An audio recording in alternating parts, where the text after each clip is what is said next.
বিসমিল্লাহ। কোথায় গেল আমার প্রজাপতিরা?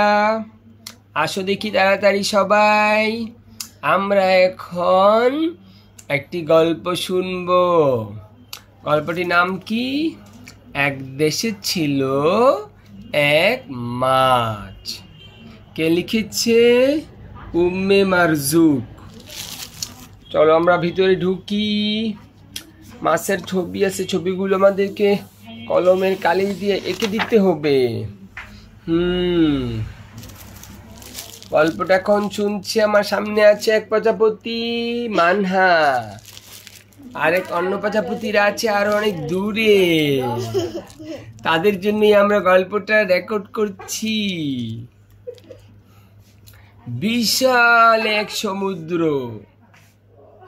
এখানে বসবাস করে অনেক রকম মাছ।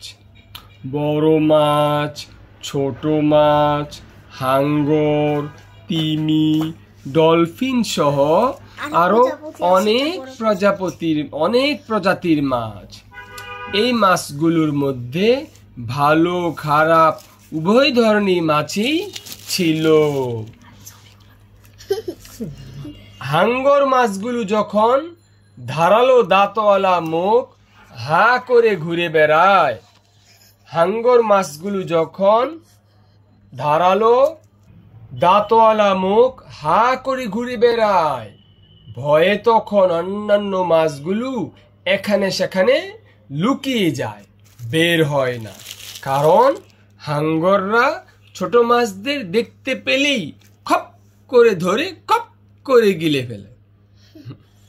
তাই হাঙ্গরদের ভয়ে ছোট মাছেরা সব সময় কুকড়ে থাকে। কুকড়ে থাকে কিভাবে? এইভাবে থাকে। দেখাও কিভাবে কুকড়ে থাকে, দেখাও। একেবারে জড়সড় হয়ে থাকে। আচ্ছা, এবার আমরা যাই। এই যেখানে একটা হাঙ্গরের ছবি আছে, তারপরে কি আছে? একদিন এই সমুদ্রে জন্ম নিল একটা ছোট্ট মাছ। অন্য মাছদের মতোই দেখতে সে, তবে সে অন্যদের মতো সারাক্ষণ খেলাধুলা করে না, শুধু বিকেলে খেলাধুলা করে। বাকি সময় সে বসে বসে বই পড়ে। বাবারে বাবারে, কেমন মাছ, আবার বই পড়ে।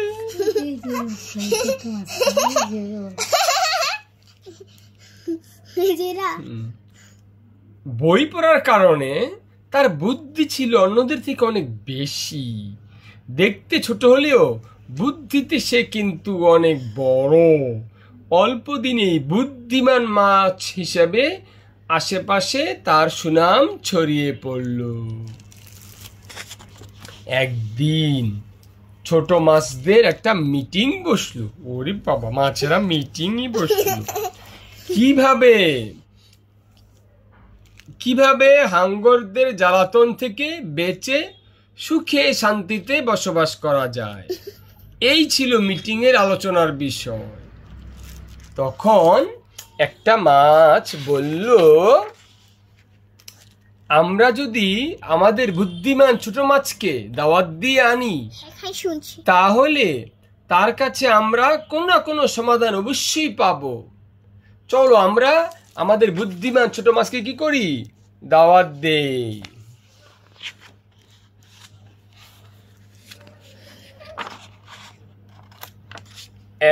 একটি প্রতিনিধি দল গেল বুদ্ধিমান মাছকে আনতে।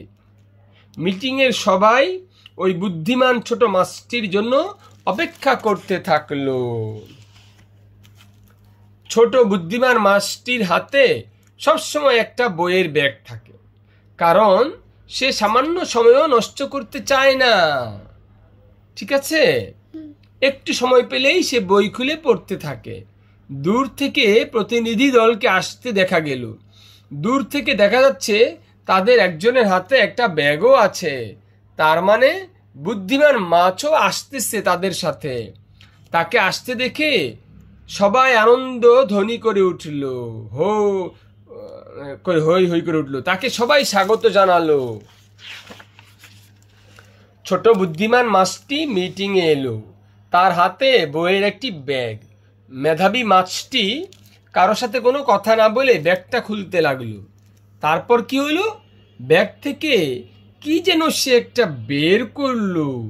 এক একটি মাছ অবাক হয়ে জিজ্ঞেস করতে লাগলো, তুমি কি রশি বের করছো? আমরা কি রশি দিয়ে হাঙ্গরগুলোকে বেঁধে রাখবো? বলে কি বাবা, রশি দিয়ে কি হাঙ্গর বাঁধা যায় নাকি? বুদ্ধিমান মাছ কোনো উত্তর দিল না।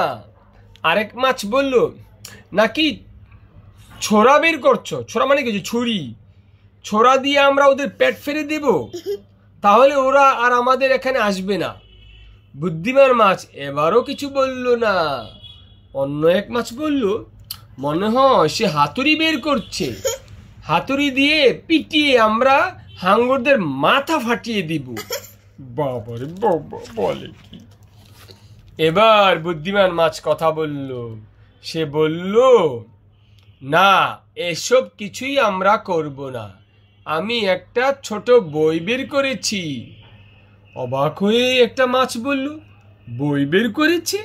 বই দিয়ে কি হবে? হাঙ্গর তাড়ানোর অভিযানে কি বই কোনো কাজে আসবে? বুদ্ধিমান মাছটি বলল, এই বইয়ে একটি গল্প আছে। গল্পটির নাম হাঙ্গর আমার বন্ধু। হ্যাঁ, শত্রু হয়ে গেল বন্ধু। দেখুন, মাছটা বলতে থাকলো, বুদ্ধিমান মাছটা, শিক্ষিত মাছটা, দেখুন, শত্রুকে কোনো কৌশলে বন্ধু বানাতে পারলে ক্ষতির আর কোনো ভয় নেই, আশঙ্কা থাকে না।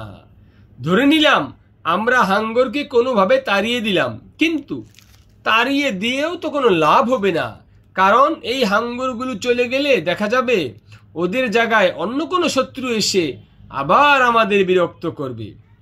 এর চেয়ে এটাই কি ভালো হয় না যে আমরা হাঙ্গরের সাথে সন্ধি করে ফেলি, আমরা হাঙ্গরকে আমাদের বন্ধু বানিয়ে ফেলি। বুদ্ধিমান মাছের কথায় বাকি মাছেরা সায় দিল। হাঙ্গরের সাথে সন্ধি করার জন্য সবাই রাজি হলো। পরের দিন একটি প্রতিনিধি দল হাঙ্গরদের কাছে গেল, তারপর প্রস্তাব দিল সন্ধি করার।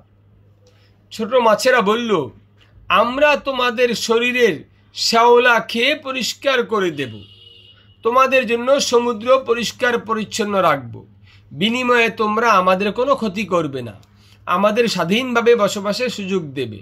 হাঙ্গররা দেখল কদিন পরপরই তাদের শরীরে শ্যাওলা জমে যায়। সমুদ্রও পরিষ্কার পরিচ্ছন্ন রাখা দরকার। এদের প্রস্তাবে রাজি হয়ে গেলে, এই ছোট মাছদের প্রস্তাবে যদি রাজি হয়ে যায় হাঙ্গরেরা, তাহলে কি হবে, এসব আর আমাদের করতে হবে না। তাহলে আর কি, এই নিজেদের শ্যাওলা পরিষ্কার করতে হবে না, সমুদ্র পরিষ্কার করতে হবে না, ছোট মাছেরা এসব করবে। হাঙ্গররা ছোট মাছদের প্রস্তাবে রাজি হয়ে গেল। এরপর থেকে ছোট্ট মাছেরা সুখে শান্তিতে বসবাস করতে লাগলো।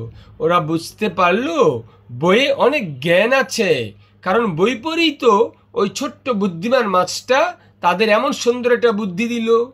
তখন থেকে অন্য ছোট মাছেরাও বই পড়তে লাগলো, তাদেরও অনেক বুদ্ধি হতে লাগলো। এই জন্যই বলা হয় ছোট মাছ খেলে বুদ্ধি বাড়ে। তাহলে এই গল্প থেকে আমরা কি শিখতে পারলাম? যে আমাদেরকে কি করতে হবে, শুধু খেললেই হবে না, খেলার সময় খেলা আর পড়ার সময় কি পড়া। আমাদের বেশি বেশি পড়তে হবে, তাহলে আমরা কি করতে পারবো, বেশি বেশি পড়লে আমাদের অনেক বুদ্ধি হবে। তাহলে আমরা বুদ্ধি দিয়ে তখন কি অনেক বড় শত্রুর সাথে আমরা কি করতে পারবো, মোকাবেলা করতে পারবো।